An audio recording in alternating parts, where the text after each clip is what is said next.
14 अप्रैल 1912 रात का अंधेरा, समुंदर बिल्कुल शांत और दुनिया का सबसे बड़ा जहाज अपनी पहली ही सफर पर मौत की तरफ बढ़ रहा था। लोग कहते थे ये जहाज कभी डूब नहीं सकता, लेकिन सिर्फ 2 घंटे 40 मिनट में सब खत्म हो गया। सवाल ये है, क्या टाइटैनिक का डूबना सिर्फ एक एक्सीडेंट था या इंसान की सबसे बड़ी गलती?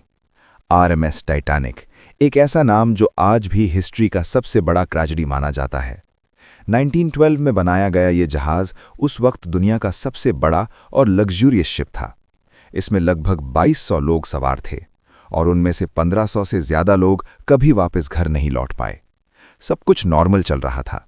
4 दिन हो चुके थे सफर को और टाइटैनिक अटलांटिक ओशन के बीच से न्यूयॉर्क की तरफ बढ़ रहा था।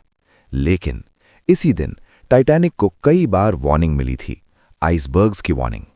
14 अप्रैल की सुबह से ही दूसरे शिप्स टाइटैनिक को मैसेज भेज रहे थे, सामने बर्फ के पहाड़ हैं, रास्ता बदल लो।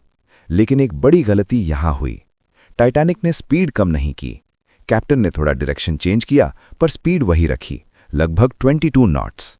सोचो, अगर आपको पता हो कि आगे डेंजर है फिर भी आप ब्रेक ना लगाओ तो क्या होगा? रात 11:40 पे एक लुकआउट ने चिल्लाया, आइसबर्ग राइट अहेड। सिर्फ कुछ सेकंड्स थे।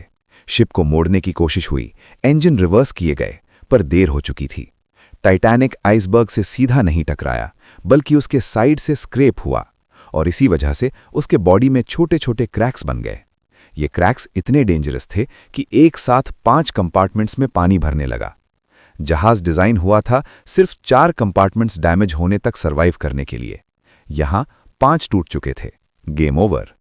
अब टाइटैनिक धीरे धीरे डूब रहा था, लेकिन सबसे बड़ी प्रॉब्लम अब शुरू हुई, लाइफ बोट्स।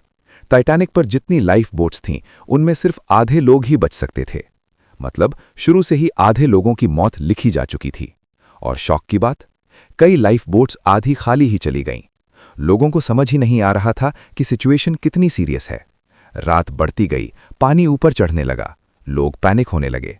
कुछ लोग प्रेयर कर रहे थे, कुछ अपने परिवार को गले लगा रहे थे और कुछ अभी भी बिलीव नहीं कर रहे थे कि टाइटैनिक डूब सकता है।